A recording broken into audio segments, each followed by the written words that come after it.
Let us not forget everything that happens. It's by the will of Allah. Holy will. It's time to unite and stand, and we will be the best amongst men. It's not time to be extreme or duty unthinkable, but to stand together as one. Tune into Sunnah followers, stream it every day, various platforms. Trust me, you'll find a way. Sunnah followers.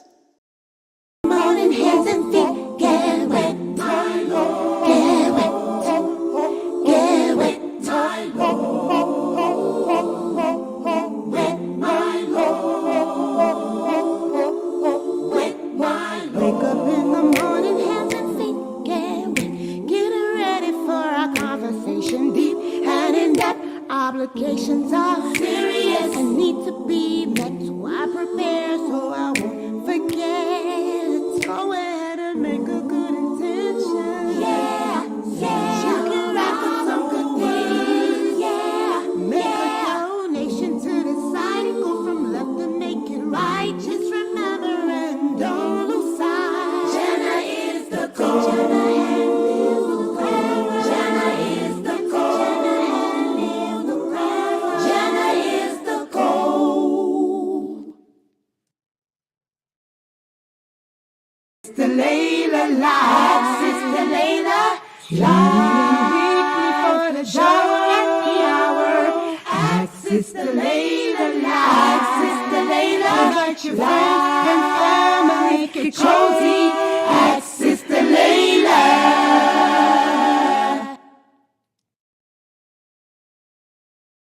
You just need to stay away.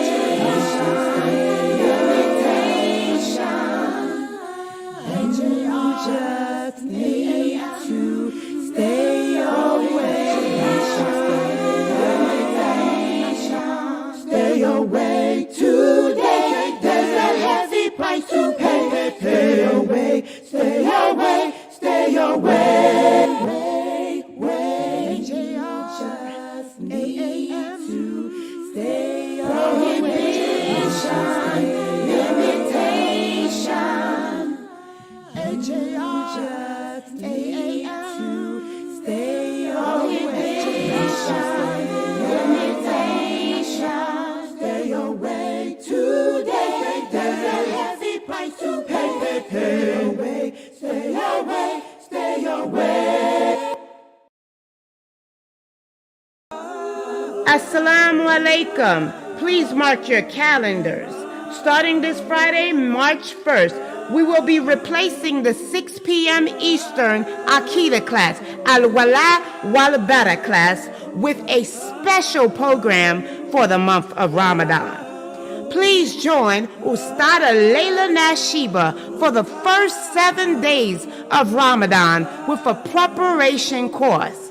Allow her to walk you every day after that with the fiqh of fasting. Don't forget, mark your calendars, and we're streaming it right here on Sunnahfollowers.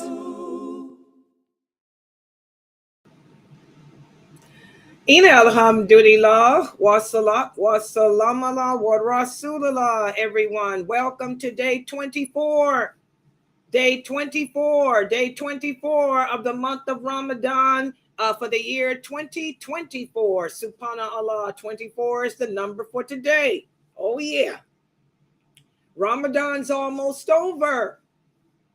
Have you reached your goal?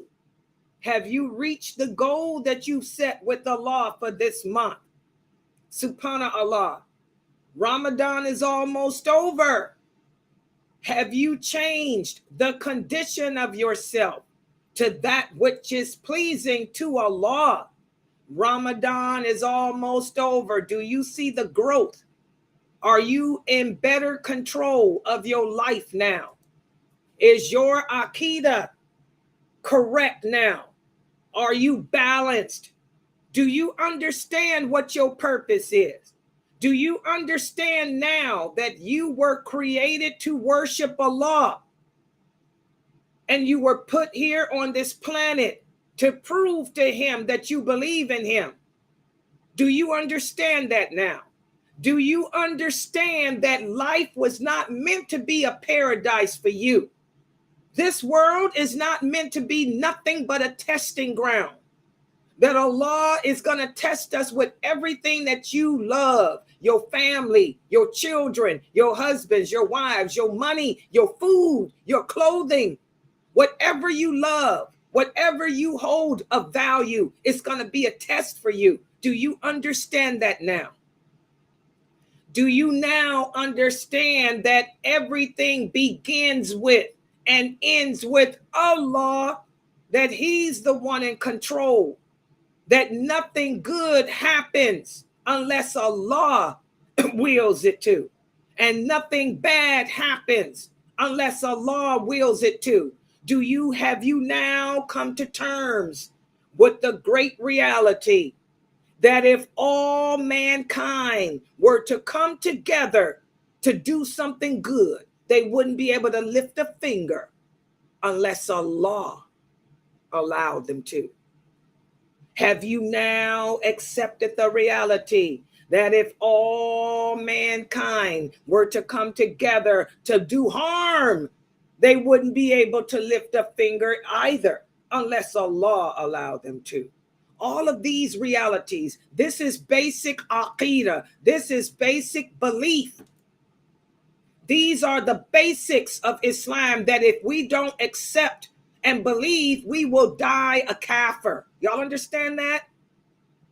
All of our charity, all of our fasting, all of our prayers are in vain if we don't understand those four concepts that I just went over to right now. No matter how much Arabic you speak, no matter how many Arabic people you know, it ain't gonna save you if you don't understand those things that I just said right there. Okay? Ramadan is almost over. You learned what your weaknesses were in the beginning of it. Now that it's coming to an end, have you changed them? Or have you become more patient? Have you become more kind in how you treat your children? A lot of us like to yell and scream at our kids. Oh yeah, sisters, I know, I do it too. It takes patience. That's why I don't have no cheering around me. I ain't got the patience. I like to deal with them on the internet. Salam alaikum, kids. But this is why it takes patience. You know, have you sisters worked on your kindness? Are you more patient with your children? More kind with them now? Are you more kind to your neighbors? Have you sisters changed your character too? Are you becoming women of dignity? Have you become a woman of dignity, humility, and balance? Are you wearing hijab? When you leave the house, are you dressed the way Allah commanded with an overgarment on? And have you drawn your veils over your bosom when you leave the house? And when you sisters speak publicly, have you made your voice louder, stronger like mine? Because that's the way I speak right now, this is the way you're supposed to speak. All Muslim women are supposed to speak publicly because number one, it's a protection for you. It'll make the men who may possibly be attracted to your beauty, because we Muslim women are women of dignity and we're beautiful in appearance. But when they hear us open our mouth, we are so strong and intimidating in our speech that if there was any ill desire in their heart, it disappears. Y'all see why Allah makes the rules he makes. Why does Allah command the Muslim women to make their voices loud and strong publicly? Because we are women of dignity. And if there's any men that are admiring how dignified we are, when they say, hey, babe, what's up? We say, good morning. They jump back. Oh, she ain't one to be played with. They can admire you from a distance. Admire you from a distance, the way that the prophets' wives were admired from a distance, the way those female companions were admired from a distance. They were all beautiful women. They were all women of dignity, but they were also women who obeyed their Lord. They dressed the way that Allah commanded and spoke publicly the way Allah commanded. So the men knew those Muslim women ain't nobody to be played with. Peter the Great, who was the general of Heraclius' army, he learned that. He admired them from a distance because of our beauty. And they gave him a warning. The women warned him. They were tough in their speech. They said, you got us as hostages, but we warning you, we are women of the tents. We ain't to be played with like you play with the Roman women. They found out the hard way. So that's why Allah commands us to make our voices strong, sisters, and be loud publicly. Because any men that may be happening to look at Layla on the internet, they can admire me. I don't care. Allah loves beauty. And we're beautiful people. We're beautiful women. And beauty it really is in within. And it emulates from within and comes out. Whatever is in your heart is going to show through your actions and behavior. So we're women of dignity. We have beautiful behavior anyway. So admire me. Admire me from a distance. That's all you can do. Because as a man, you can't get nowhere closer. Because if you get closer, we are women of the tents. I am an Arab. I am a woman of the tent. And I know how to work a pole, brother. I know how to work a stick. I know how to work a sword. I know how to work my hands. Don't try me. So the men jump back. Just admire from a distance. I hope all you women are doing that. You're not supposed to make your voices soft publicly. Anybody that tells you that you're supposed to speak like Marilyn Monroe publicly, they need to fear Allah, because Allah says, oh, you who believe, do not soften your voices publicly. And if it's a believing Muslim man, he knows his religion too. A believing Muslim man would not want his wife speaking like Marilyn Monroe. The Prophet Muhammad told his wives, do not speak like Marilyn Monroe. So if a man is trying to tell you to be like a kafir, you tell him you ain't no Muslim worth me giving the time of day. Bounce, bro. Bounce, bro. Remember, we please Allah. Everything we do, and I hope you sisters understand that. Have you sisters learned that everything we do is to please Allah, not to please your husband? Not to please no man. What did Allah say? Allah says he is not in need of any of your deeds that is not done solely for him. If you trying to please your husband, Allah ain't accepting it. We were created to worship Allah. I was not created to worship no man on this planet. So any man that's looking for a woman to worship him, you better bounce with the pagans. We are women of the swords, women of the tents. We are women who worship and serve Allah. Don't get it twisted, bro. Everybody understand that? So I want you sisters to work on that, especially the young girls listening to me. When you girls grow up, and even now, you're young. When you girls go to school, don't speak like those kafir girls do. Those kafir girls, they make their voices all sexy. You know how they do. But they're kafirs. You're not a kafir. You're a Muslim. You're going to speak with intelligence. You're going to be dignified. You're going to be strong. You're going to be a woman of intimidation. I want all Muslim girls listening to me to learn that from Laila Nasheeba. You understand? All right. Okay, so I hope this Ramadan you are changing. Okay, and Brother Adam, let me share what Brother Adam wrote. so y'all can see. Listen to this. The Muslim man will be attracted to you for speaking, but then the Muslim man will not be attracted. I don't know what he's saying here. I don't know.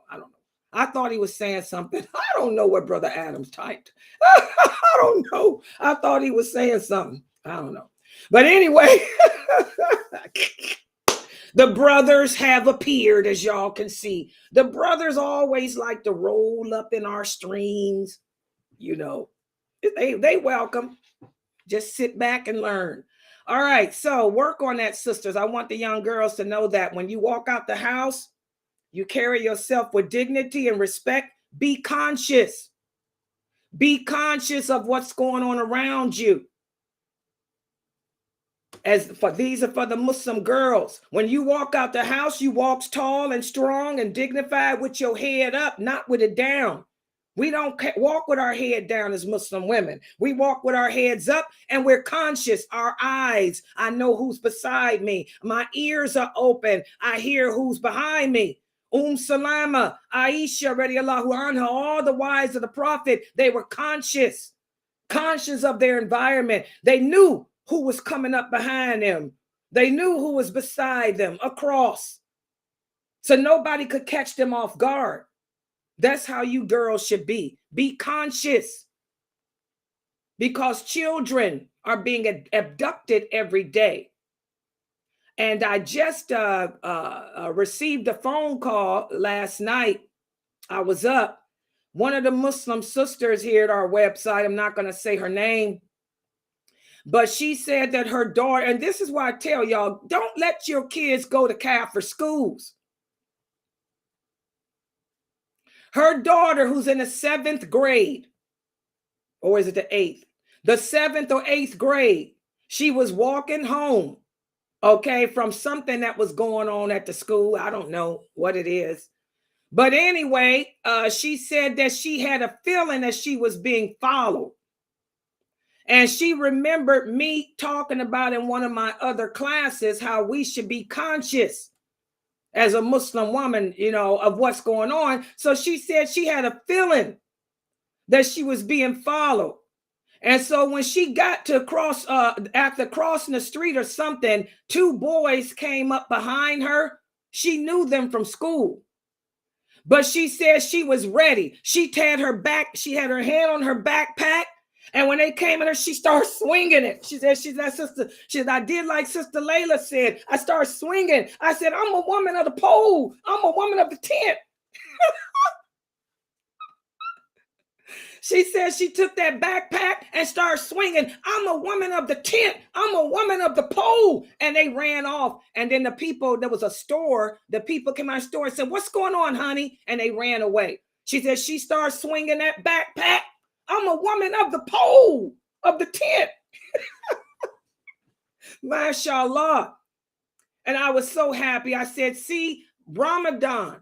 If she wasn't conscious, she could have been, and she knew the boys from school. They had been eyeing her anyway. And like I told her mother, this is why I don't know why you sisters are putting your daughters in Kafir schools. You know, you homeschool your kids, guys. The children should be homeschooled. You can't afford to put them in an Islamic school. I know these schools cost a lot of money. It's ridiculous. If you can't afford to put them in an Islamic school, then do the K9 program at home. I tell you guys to check out safausa.org. That's Sheikh Kareem Abu Zaid's home-owned online school. It's online school. It's kindergarten through 12th grade. It's like K-12. But his prices are cheap. His price is like maybe $300, $250 or $300. If you can't afford that, then do that K9 or K-12. Don't send your Muslim children to school. And her mother had called and shared that with me because she said, Sister Laila, if I wasn't joining your classes, she said, if my daughter was not listening to you, she would not have known what to do. She said she took that backpack. I'm a woman of the pole. I'm a woman of the tent. Yeah, that's right. See, the children get me. I tell you guys, the children, their heart, their fitra is already lit. The children get Laila Nasheeba. They know that I'm teaching y'all the true Islam. They know that what I'm saying is true. Because I'm just quoting what Allah said. Allah said, make your voice strong publicly. That ain't my law. That's Allah's law. Allah says, draw your kimars over your bosom. That's Allah's law, not mine. Allah says, wear overgarments. That's his law. I'm just repeating it to you, reminding you. You know, I'm giving you the stories of the female companions, how they were not these weak women that the world wants you to think that Muslim women are. They should be your role model. So, mashallah, that ended up being a good ending for that girl. And may Allah bless you. And kudos. I'm proud of you, sweetie. That's right. We are women of the tents, women of the pole. Women of the tent means that we're Arab women. Okay? That's what they meant when they said that. But we are women who emulate the women of the tents. Hello. You emulate the women of the tents. Get the swinging. We go down fighting. We go down fighting. What did Hakim say? You can have my corpse, but you will never have me, kafir. What did Kala tell Peter? When Peter came after Kala, what did she say? You are a kafir. You are not deserving of me, but try my corpse. Hello. That's right. That's how Muslim women go down. And I'm so proud of you, sweetie. Kudos. All right. So I hope we're growing. That was a good ending for her. MashaAllah. And she's sitting here laughing, doing hearts and kisses. Hearts and kisses back to you too, sweetie. Okay. All right. So today, what I'm going to speak about in this class tonight is this. And by the way, let me check something. Y'all know me.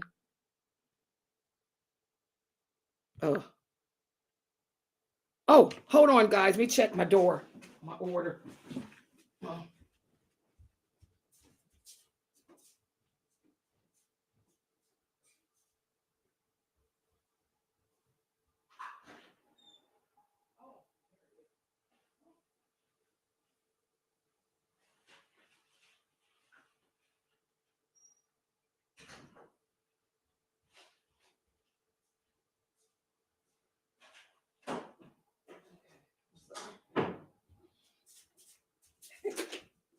Okay.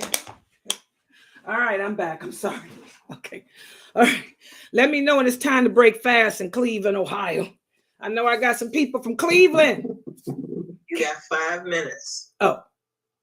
See, I told y'all, Clevelanders. We are people of the tents. We go swinging. Cleveland don't play. Cleveland rocks. Okay, let me know when it's 5 minutes is up. Okay, so what I'm going to speak about today with you guys, because when a sister called me yesterday and she shared with me what happened with her daughter, she was so happy and thankful that her daughter had watches me. And this is a new sister who just started watching me since Ramadan. And she said it's like Allah guided her to me. Remember, a lot of you sisters asked the question, Sister Laila, so many people talking about Islam on the internet. How do we know who to follow? How do we know who to learn from? Remember, Allah says in the Quran, if you are sincere in wanting to learn this religion, He will guide you to the proper source. Well, Allah guided y'all here to Sunnahfollowers. Alhamdulillah, you're learning from me. You're learning from Dr. Jamali. You're learning from Dr. Ali. You're learning from Sheikh Morsi. All of us here, okay? And so the sister asked the question, Sister Laila, Allah protected my daughter.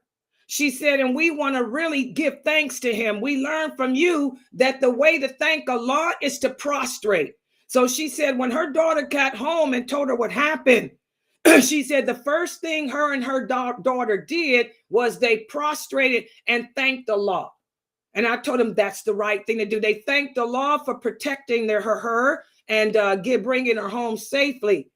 And so then she said, so how do we make, she said, I want to make sure that all my supplications are answered too. She said that the Prophet Muhammad sallallahu alaihi wasallam teach us a way that can sort of guarantee almost that our supplications will get answered. And I told her, yes. And that's what tonight's class is going to be about. And this is a good question to ask because we're in the last days of Ramadan. These are the nights in which Allah will answer your prayers. You know, if as long as you're sincere, as long as you're not committing wrongful actions. And a lot of Muslims don't get their prayers answered because they don't supplicate correctly. So what I'm going to do into the class tonight is teach you how to supplicate, the steps to go through to get your supplications answered. So all shahadas, put me on the big screen TV because I heard how we look good on TV. You know, we got to keep it real. Put us on the big screen TV on YouTube. What's my channel? What's our channel? Channel Sunnahfollowers. Yeah, turn the channel Sunnahfollowers on the big screen TV. Yes, so the kids can see and the PowerPoint. And I want you adults to keep your cell phones so you can screenshot and print this the PowerPoints out for the kids, like you do Dr. Jamali's class, his fiqh class too. All of our classes that we use PowerPoint, print them out. Okay, so let me set this up. Hold on, and I'm so proud of this baby. Can y'all see her with that backpack? Latifah, she sound like us when we were kids. Can you see her with that backpack swinging and saying, I'm a woman of the tent. I'm a woman of the tent. Tiba. Yes, I'm. Can you? I can see. That's how we were raised. Yeah, that's how I was raised in the 60s. You know, while in my community, we don't play. I'm a woman of the tent. Come on, bro. Okay, I'm so proud of her. A PowerPoint up on the screen. Hold on. Let me take this down.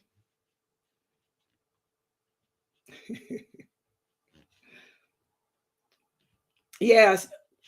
She says she's 13, y'all. She just typed on here she's 13. Oh. Sister the tent, please break your fast, inshallah. Oh, it's okay. I'll break it. She's 13 years old, guys. But mashallah. Let me share this. Hold on. Break my fast right quick.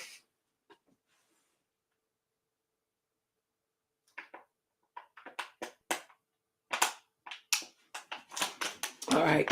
Okay. Now let's share the PowerPoint.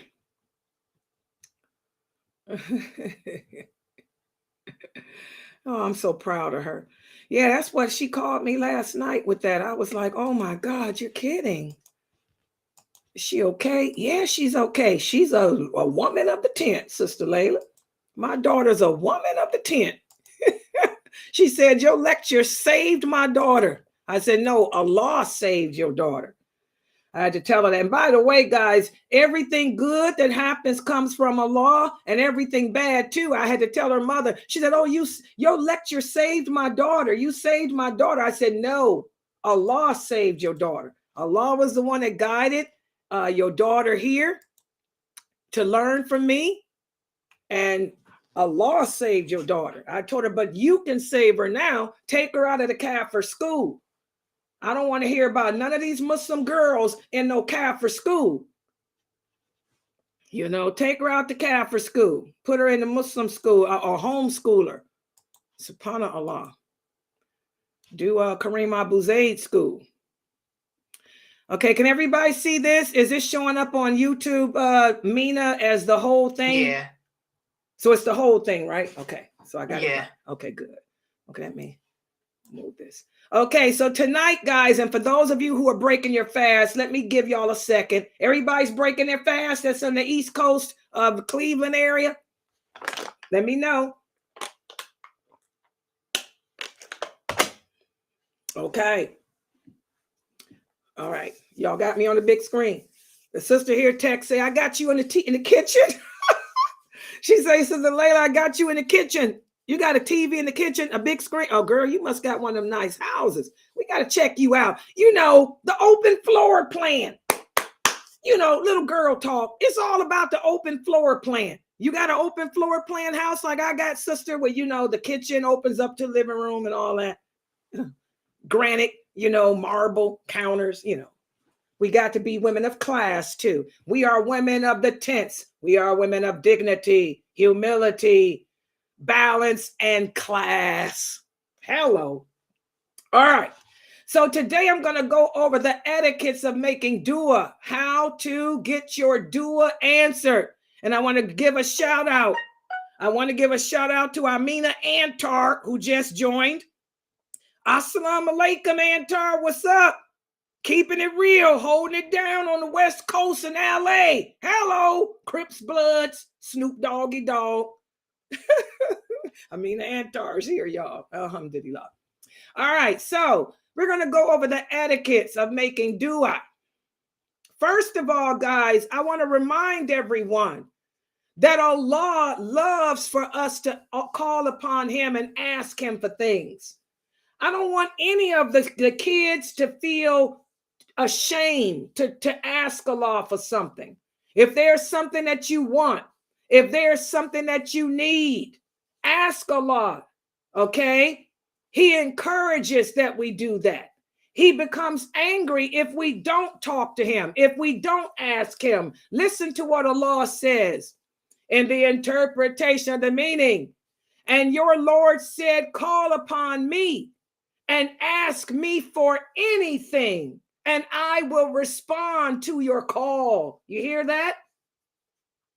So, dua is an Arabic word. What does it mean in English? It means to call upon Allah. It's very important in Islam. Every one of us as Muslims should have our own personal relationship with Allah. And by calling upon him, as our Prophet sallallahu alaihi wasallam said, it's an act of worship. So talking to Allah is an act of worship. It's the same as praying, okay? You do your 5 prayers every day, but you should also talk to Allah too. Let Allah know how you're feeling. Let Allah know what you need in life. During these last 10 days of Ramadan, we should do a lot of talking to Allah. And remember, guys, the best time to talk to Allah is during the last third of the night.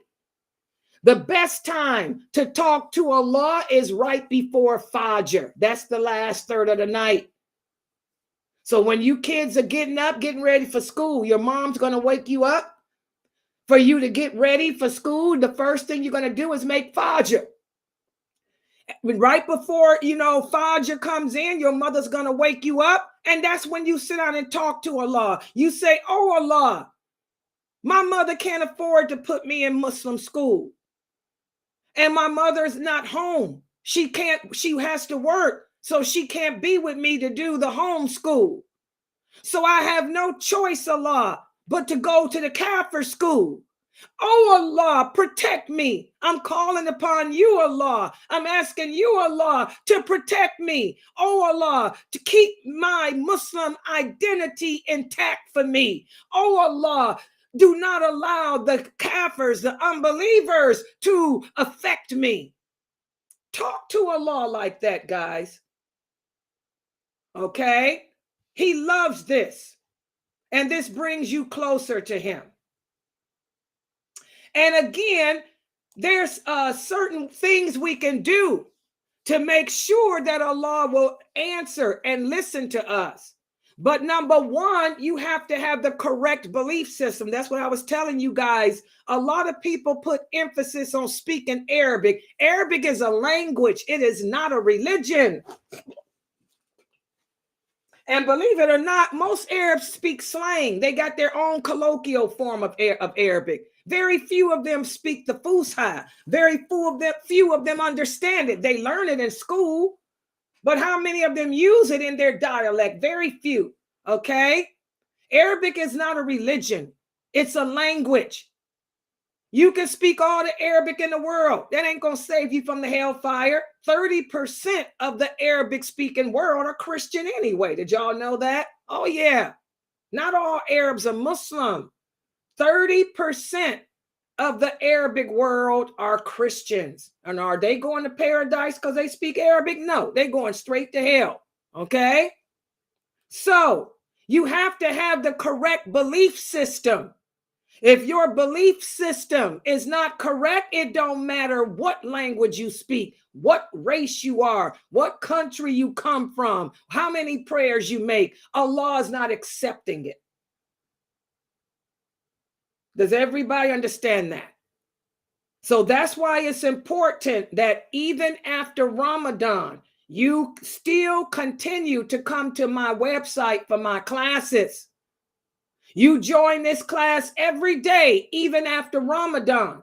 You join Dr. Jamali's class every day, even after Ramadan. You join Dr. Ali's lectures every day, Brother Mukhtar's every day, because we focus on Aqidah, which is your belief system. Listen to what Allah says in the interpretation of the meaning. When my servants ask you about me, tell them I am close to them with my knowledge, and I respond to the calls of the person when he calls upon me.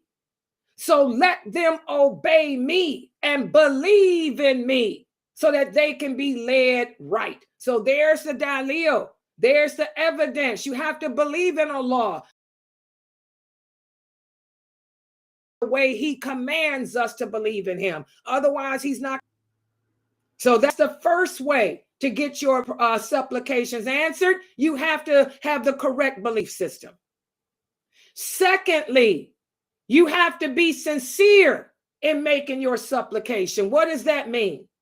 That means you should be making dua not to show off, not to impress your mother, not to impress your husband, but you're talking to Allah. And this is why I tell you, sisters, when you put the kids to sleep at night, go into your bedroom and close the door and take your me time with Allah. So that way you ain't doing it to show off to your husband, because this Islam has become so watered down that they got you sisters thinking that you're supposed to please your husband, that your husband is God, when that's not. Everything we do is for Allah, not your husband. Like Allah says, you obey him, he will cause your husband to be pleased with you if he's a righteous man. Everybody got that? So close the door, sit in your bedroom, sit on the bed and talk to Allah. So that way it ain't about showing off. Listen to what Allah says in the interpretation, the meaning. And they were commanded not to do anything but worship me and worship me alone. Allah is speaking about the Jews and the Christians that came before us. They were commanded to worship Allah alone too, but they didn't. So talking to Allah is an act of worship, and Allah will accept it under the condition that you're doing it only for him, solely for him, not for anyone else, not to show off, not to impress anyone else. So that's the second condition in getting your supplications answered. And then here we go. What's the first step? When talking to Allah, when calling upon Allah, you don't just say, oh Allah, forgive me of my sins, give me a righteous husband. No, that's disrespectful. You want to first get Allah's attention. How do you get Allah's attention? Well, Allah, He loves to be praised. Allah, He loves to be glorified, guys. Remember, arrogance is the cloak of Allah. Pride is His hood. Subhanallah. You want to wake and get Allah's attention. Wake your heart up. Wake your heart up and connect it to Allah. The way to do it is by getting Allah's attention. Listen to what Allah says in the interpretation and meaning. The most beautiful names belong to Allah. So call upon Him using those names. So how do we get Allah's attention? I'm sitting in my bedroom. The door is closed. I'm on the bed. I'm going to say, oh Allah, the most beautiful. Oh Allah, you are the one in which everything begins with, everything ends with. Oh Allah, you are the one who has knowledge of all things. See how I'm using His names? That's how you get His attention. He likes His attention you to praise Him. You are the Most High. You are the all-knowing. You are the only one who holds my soul in your hand. Subhanallah. Allah loves that. So that's what you do. You start your supplication off by calling upon Allah with His beautiful names and praise Him like I was doing. Oh Allah, the Most High, the most gracious, the all-knowing. You are the one that controls the heart of man. You are the only one that can harm or benefit. Y'all see how I'm using that? That's praising Him. That's glorifying Him. Listen to this wonderful hadith. While the Prophet sallallahu alaihi wasallam was sitting one day, a man came in and made salat. And then he started to talk to Allah. He said, oh Allah, forgive me and have mercy on me. The Prophet stopped him. He said, hey, wait a minute. You rushed it. When after you have prayed and when you go to sit down, you and talk to Allah, begin by praising Allah and send blessings upon me. And then ask Him what you want. So again, you sisters, these are the last 10 days of Ramadan. Don't just say, oh Allah, forgive me of my sins. Oh Allah, forgive me of my sins. That's what this man did. You're being hasty. Before you ask Allah to forgive you of your sins, call upon Him with His names. Oh Allah, the Most High. Oh Allah, the most beautiful. Oh Allah, the all-knowing. To you is the end result. To you belongs the knowledge of the creation. Do that first. Also, in another version of this hadith, the Prophet sallallahu alaihi wasallam said, when one of you prays, begin with praising Allah and then send blessings upon me. So that tells you what the next step is. After you praise Allah and glorify Him, and call upon Him with His names. Before you ask for what you want, send blessings upon the Prophet sallallahu alaihi wasallam. As the Prophet Muhammad said, every supplication is held back until you send blessings upon me. So how am I going to do this? I'm sitting in my bedroom. The door is closed. I'm sitting on my bed. I'm going to say, oh Allah, the Most High, the all-knowing, the most beautiful, the most magnificent. To you belongs the knowledge of the unseen. To you belongs the decree.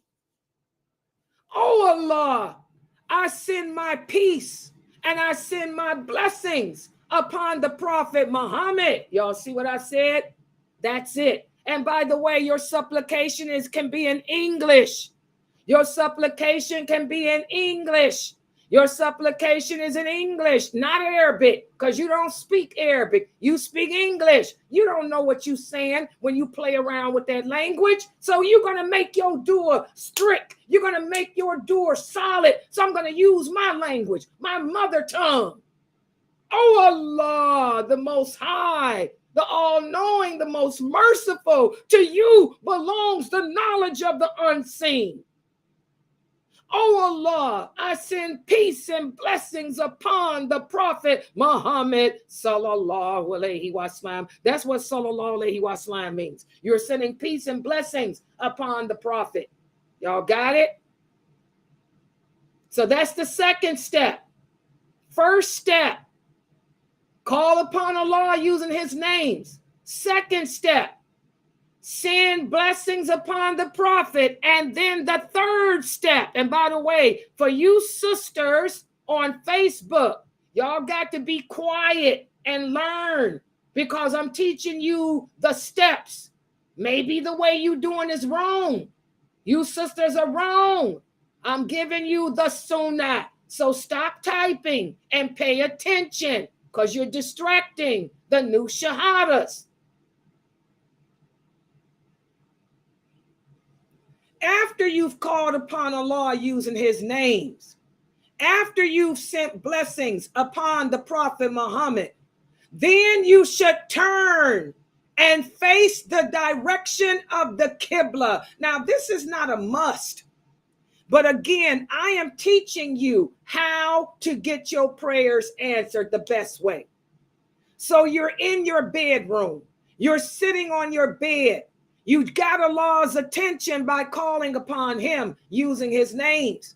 You sent blessings upon the Prophet Muhammad. Now you're going to turn in the direction of the Qibla. Where's my dalil for the women on Facebook that got to always type? Umar, radiallahu anha, said, on the day of the Battle of Badr, the Prophet sallallahu alaihi wasallam saw the unbelievers. Their army was 1,000 strong when his companions were only 319. So the Prophet turned to face the Qibla, and then he raised his hands. We haven't even got to the raising of the hand part yet. So for the sisters typing about the hands, I'm getting ready to answer that. You got to stay with me. Stay with me. Don't jump ahead of me. This is the problem with women. With women. When we dealing with another woman, we want to jump ahead. Get back. Pretend I'm a man. Get back. Okay, so we're sitting on the bed. You've called upon Allah using his names. You've called upon Allah using his names. You've sent blessings upon the Prophet. Now you're going to turn and face the direction of the Qibla. And after you face the direction of the Qibla, then you raise your hands. Hello, do you sisters get it? Why would I raise my hands before? Why would I raise my hands before that? I was getting Allah's attention. I didn't ask for what I wanted to yet. We raise our hands when we make our request. See why you got to follow me and stop trying to jump ahead of me? Pretend I'm a dude. Pretend I'm a man. So y'all are step 10 feet behind me. Y'all don't do the brothers that way. Give me the same propers y'all get them in. I know better than a lot of them. Believe it or not. All right. So the purpose of raising the hands is because you're getting ready to make your request. So that's why we don't raise the hands before then. Because before then, I'm not asking Allah for anything. All I'm doing is getting his attention. All I'm doing is getting his attention. So it ain't no need to raise my hands. Now that I've got his attention, now I'm facing the Qibla, now I'm gonna raise my hands. The Prophet sallallahu alaihi wasallam said, your Lord is kind and generous. And he is too kind to send a hand that's been raised up, asking him back down with nothing. There's my dalil. Okay? So I don't raise the hands before I make the dua. Why would I do that? It doesn't make sense. I'm raising my hands now after I got Allah's attention. And when you raise the hands, your palms should be up in the manner of a person begging for something. So your palms should be up and your hands together. The Prophet sallallahu alaihi wasallam said, when you ask of Allah, ask of him with your palms up. Y'all got that? And that's how it looks. How does it look when I say the palms up? This is how your hands should be, up and together. Okay? There's nothing in the religion that says the prophet would hold his hands separate. No, put them together. This is how a person asks.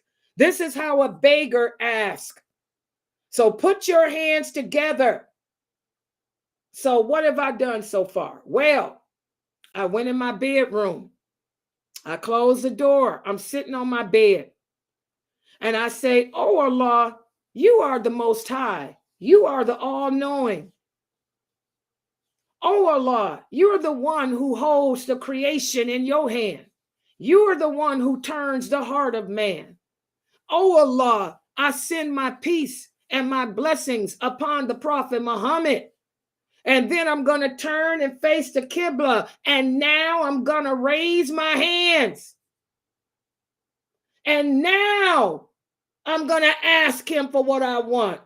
Now I'm going to say, oh Allah, forgive me of all my sins. Oh Allah, protect me and my family from the evils of shaitan, from the evils of mankind, and the hasid of the hasideen. Oh Allah, keep me upon the straight path. Oh Allah, give me the ability to accept your decree. Oh Allah, give me that job I applied for. Oh Allah, allow my heart to be entwined with the heart of a righteous man, or whatever it is. I just made that up, okay? But when you make your dua, whatever it is you're asking from Allah, you have to have the certainty of faith that Allah will answer you. Y'all understand this? It will only work if you believe in it. The Prophet Muhammad sallallahu alaihi wasallam said, call upon Allah when you are certain that he will respond. And remember that Allah will not answer a dua that comes from a person who doesn't believe it's going to work. So you have to believe in Allah and believe in yourself. Y'all understand that? Believe in Allah and then believe in yourself. You can't make these supplications and in the back of your mind, you thinking Allah ain't going to hear you. And after that, you keep making that supplication. You keep making it until it gets answered. Y'all understand that? A lot of people stop making dua. No, you keep making that same supplication until Allah answers it. The Prophet sallallahu alaihi wasallam said a person will receive an answer as long as he does not cut the family ties, or as long as you do not deliberately, intentionally disobey Allah, and as long as you're not rushing it. And how does a person rush their supplication?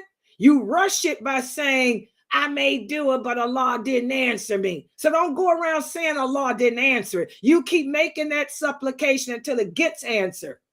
And if Allah doesn't answer it in this world, he will answer it in the hereafter. Is that clear?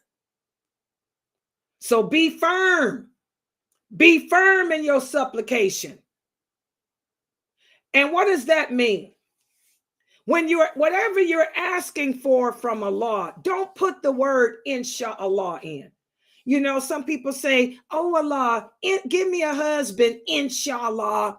Inshallah, let me get a good job. Inshallah. Inshallah is an Arabic statement that means if Allah's will. If you want to. That's what it means. If you want to. Don't say if you want to. Just say what you want. Oh Allah, Forgive me of my sins. Oh Allah, keep me firm upon the straight path. Oh Allah, give me that new job. Oh Allah, I need a new car. Get me that new car. Be firm. Don't put if you want to in it. Never say inshallah when you're making dua. Does everybody understand that? And again, it's from the Sunnah of the Prophet Sallallahu Alaihi Wasallam to ask for whatever it is you want 3 times. Oh Allah, forgive me of my sins. Oh Allah, forgive me of my sins. Oh Allah, forgive me of my sins. And oh Allah, keep me firm upon the straight path. Oh Allah, keep me firm upon the straight path. Oh Allah, keep me firm upon the straight path.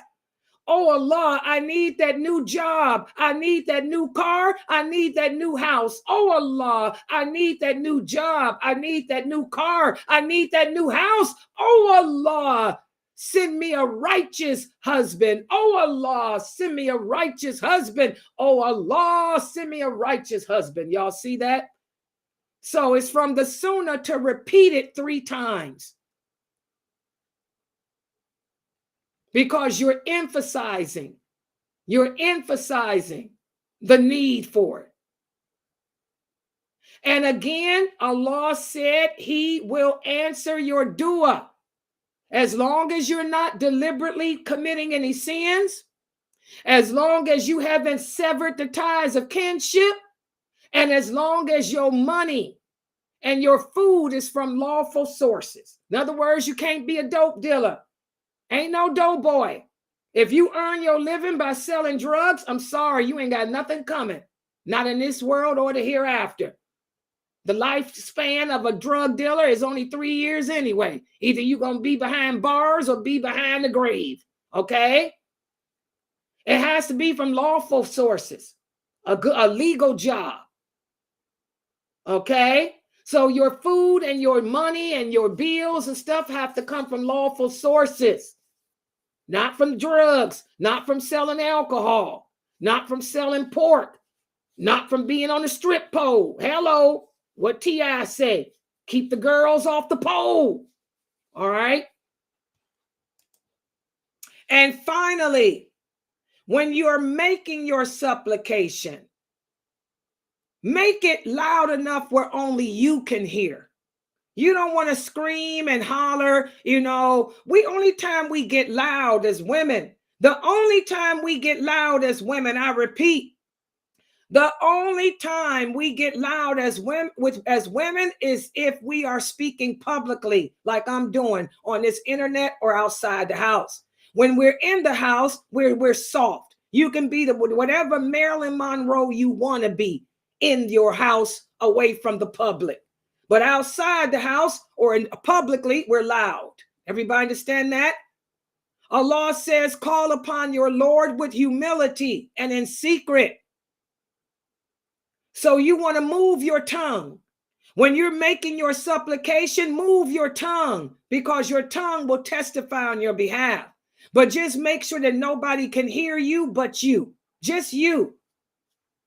So that's the way we get our supplications answered. And let me break it down more for you guys. Hold on, I'm coming in on the screen. And I want you guys to try this tonight and do it every time you make dua. These are sunnahs to get your dua answer. What am I going to do? I'm going to go in my room. I'm going to sit down on my bed or sit in my chair in my office like I'm doing now. And I'm going to just say, oh Allah, the Lord of the worlds, the creator of mankind. Oh Allah, only you have knowledge of what's going to happen tomorrow.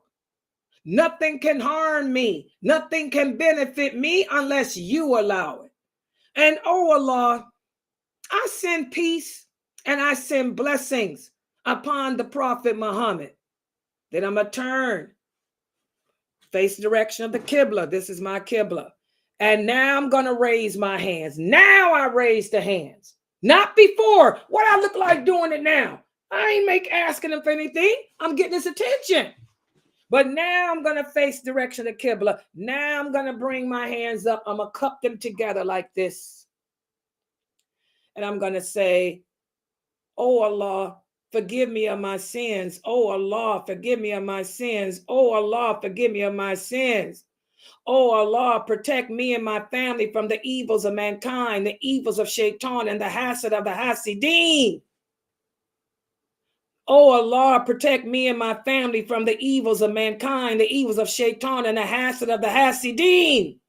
Oh Allah, protect me, protect my family from the evils of shaitan, the evils of mankind, and the hasad of the hasideen. Oh Allah, send me a righteous, believing Muslim man. Oh Allah, send me a righteous, believing Muslim man. Oh Allah, send me a righteous, believing Muslim man that I would like to marry. And oh Allah, see how I'm doing it? That's how y'all do. And whatever you have to say, you keep on. Keep your hands cupped together, because Allah is not going to let them come back empty. And just repeat whatever it is you want 3 times. And then when you're done, that's it. There's none of this. This stuff is innovation. Hello, let's talk about it. No innovation. That's going to mess up your dua. After you're done, just put your hands down, get up and walk away.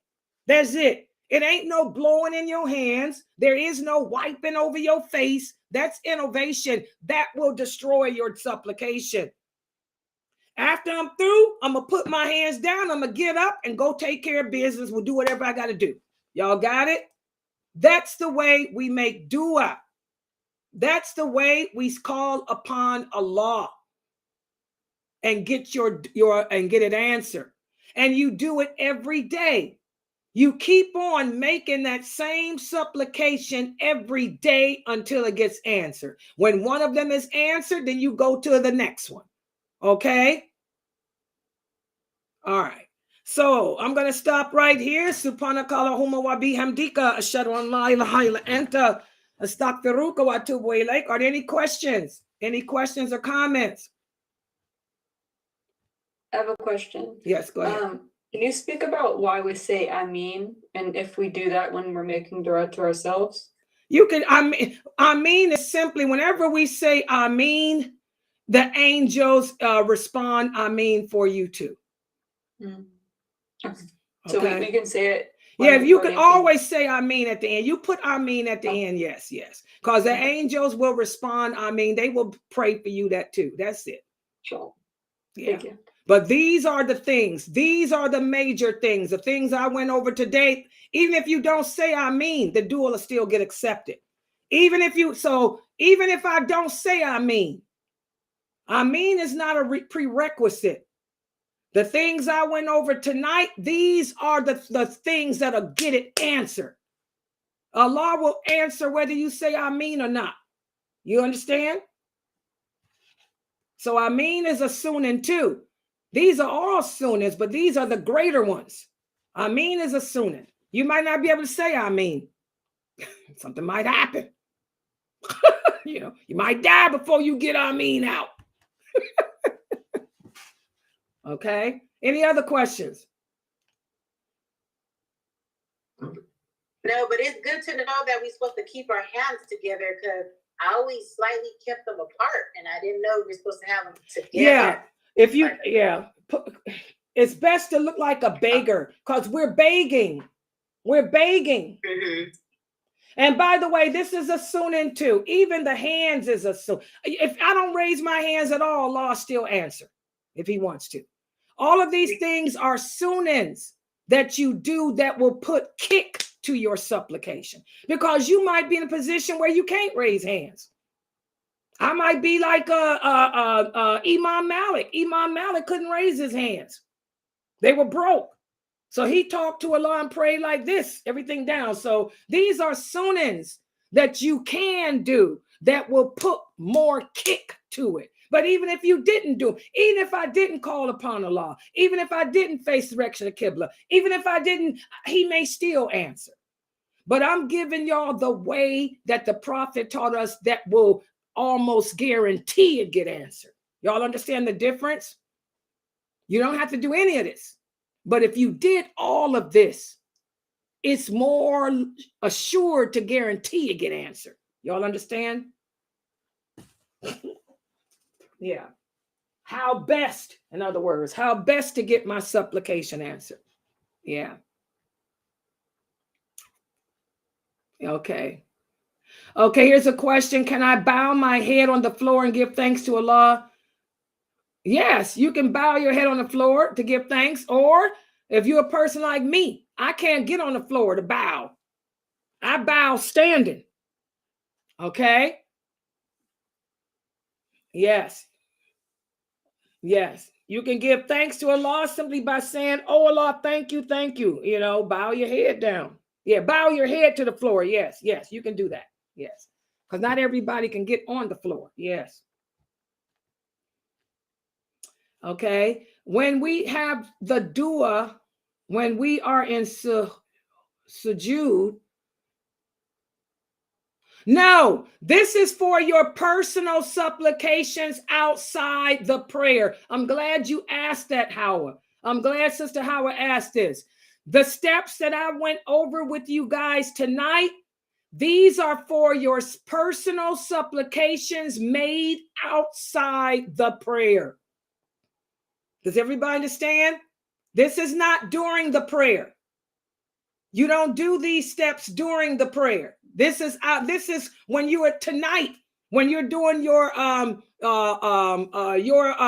to Allah during the last third of the night. Okay, this is outside the prayer.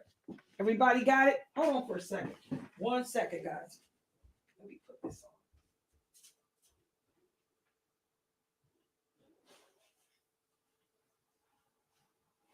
on.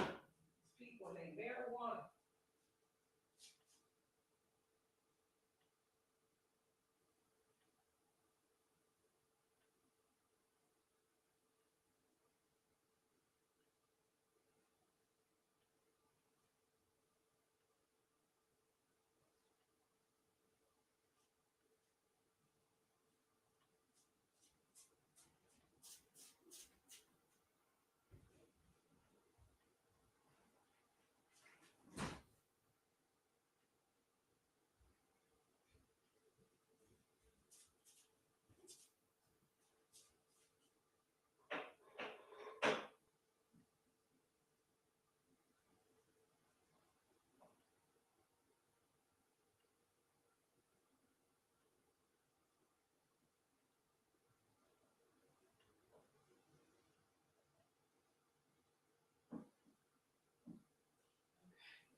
All right, sorry.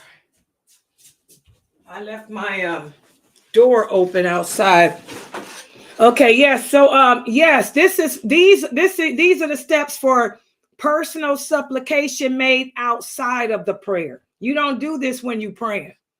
When you're making your 5 salats, you pray your 5 salats the way the prophet taught us. This is supplications outside of the prayer. Everybody understand? Okay, here's another question.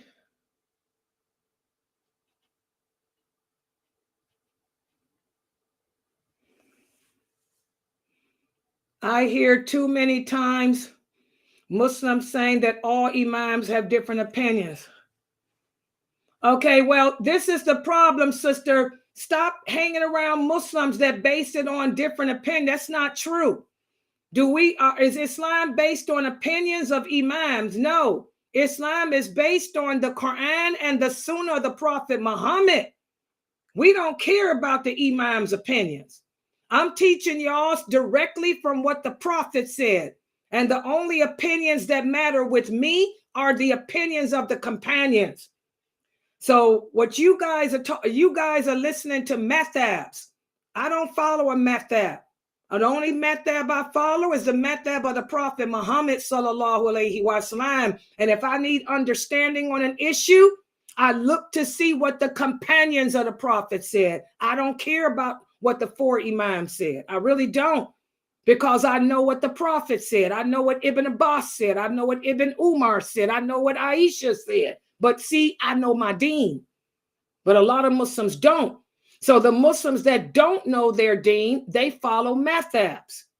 The Muslims that don't know the companions, the Muslims that don't know the hadiths, they follow a madhab of one of the 4 imams. That's the problem. If you're following a 4 imam madhab, all you know is what that madhab teaches.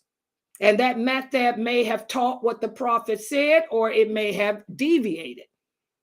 But see, I don't teach that way. I teach y'all true Islam. True Islam is based on 2 sources. The book of Allah, which is the Quran, and the hadiths of the Prophet Muhammad sallallahu alaihi wasallam. And when there's understanding needed, we look to see what the companions said, because Allah says they are the best. So forget about the 4 imams, sister. I'm teaching you from the Sunnah of the Prophet. I don't care what Imam Hanafi said about making dua. I don't care what they say. I'm telling you what the Prophet said about making dua. Everybody understand? And all the hadiths I gave y'all are authentic. Yeah. Yeah, the 4 imams were there. They're right. We do need a teacher. You cannot teach yourself Islam. Every Muslim is supposed to have a teacher. That's true. But the teacher, how do you define a teacher? The Prophet Muhammad said a teacher is a person that teaches you what I came with, and the understanding that my companions had of it. So you sisters have to find the right teachers. A lot of y'all's teachers follow madhabs. I don't follow madhabs. I'm traditional Islam. That's why they don't like me. Why do you people don't like me? Because I'm a traditional Muslim. I follow the way of the Prophet Muhammad and those companions. I'm just like the female companions. You don't see us walking around with a burqa on. You don't see us ugly and slovenly. We don't walk with our head down. We're conscious. And if anyone challenges us, we are women of the tents. Hello. This is the real Muslim woman here. Okay? So, yes, every Muslim should have a teacher. And your teacher should base everything that they teach on the Quran and Sunnah. My teacher is Sheikh Morsi. He's a true scholar of the ulama. And everything is based on what Allah said in the Quran and what the Prophet said with the understanding of those companions. I don't care what the 4 imams said. The 4 imams do not out-trump. They do not out-trump. They do not out-trump those companions. Allah doesn't mention them, but he mentions those companions. Okay? All right, let's see what else we have.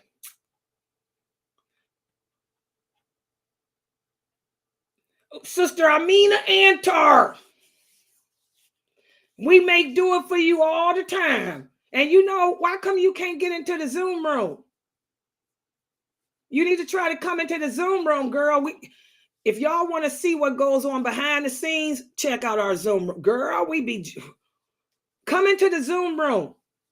Because for your zakatul fitr, your ransom and your zakatul fitr, Amina Antar, you can give your ransom to Mukhtar,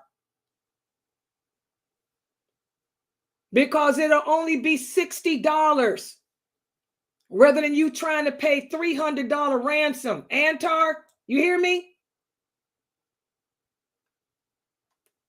Call Antar and tell her to, I don't know if she's still here because she says she cried. Fresno in here? Is Fresno here? Where's Amina Fresno? Today, Wednesday. Mina, I need somebody to call Antar and let her know, because I forgot to let her know to give her ransom to Mukhtar, because that way it'll just be 60 for her instead of 300. Okay, I'll tell her. You got her phone number? I'm gonna call my mama. Yeah, call your mother now and tell her to call Antar. Antar. Okay, she's still here. Yeah, your ransom, Don't pay no $300, okay? Hold on, let me go back to this. Mukhtar, give your ransom to Mukhtar. You can sell it to him, and it'll just be $60. I know you ain't got no money, girl. Hold on. Let me fix my. Antar's one of my peoples, y'all. Hold on for a second. I want her to see this. I forgot to let her know about that ransom. Hold on. Subhanallah. Hold on. I'm coming in. Wait, I'm fixing the computer. Okay. Can you see me now, Antar? Yeah. And when I'm gonna sell it to you, yeah. Okay, I'll send it to you. I'm gonna have Fresno call you. Okay, and you just sell it to your ransom. Sell it $60 to Mukhtar. All right, that'll be your ransom for this month. Cause you ain't got no $300. Yeah. Okay, so Fresno getting ready to call you. Inshallah. Okay. Oh, I forgot about her. Yeah. Okay. All right. Any other questions, guys? I'm sorry. I forgot about her. Yeah. Any other questions? They don't understand that Islam. Exactly. Islam is clear. Islam is very clear. It's not as hard as people try to make it out to be. Yes. But the problem is we have to learn from the proper sources. And a lot of these people teach based on the 4 imams. I teach based on the Prophet Muhammad, sallallahu alaihi wasallam. Yeah. Yeah. When does the rent? Okay, don't pay the ransom yet, guys. The ransom, not the ransom. The ransom can be paid anytime. The ransom can be paid anytime before the next Ramadan. But Amina Antar, she's not able to fast at all because of her sickness. She can pay her ransom now to Mukhtar. The Zakat al-Fitr. The Zakat al-Fitr, guys, I'm going to talk about that tomorrow. Don't pay that yet. Pay your Zakat al-Fitr the day before the Eid prayer. And I'm going to talk about Zakat al-Fitr tomorrow. But for the ransom people like Amina Antar, she's like in the category of ransom. She can pay it now, but give it to Mukhtar, and because it'll just be $60 for her instead of 300. Yeah. Now the zakat, the ransom is based on the cost of living where you live, Zaytun. Amina Antar lives in California. You know, cost of living is high there. So it could be $10 a day, $12 a day. I think it's $12 a day where Antar live. Wherever you live, you have to contact your cost of living. But my cousin Mukhtar is sending it to a different place where the cost of living ain't so high. Yeah. But for her, it's going to probably be $350 because she's in California. And I think theirs is maybe $12 a day or something like that. She's in LA. She's with Snoop Dogg and them. You know, the Snoops. Yeah. Yeah. Yeah, well, she's going to call you, inshallah. All right, any other questions? My class tonight, oh yes, tonight we're doing the articles of belief. I'm going to post up what pages. Okay, guys, I'll post up the pages for that. I meant to do that and I didn't. That sister called me last night about her daughter and that just took me right off. Okay, I'll put that up, the pages up. Okay, so I'm going to log out for right now. Inshallah, I'll see you guys back here at, I got to make salat. I'll see you guys back here at 11. Subhanakallahumma wa bihamdika. Ashhadu an la ilaha illa anta astaghfiruka.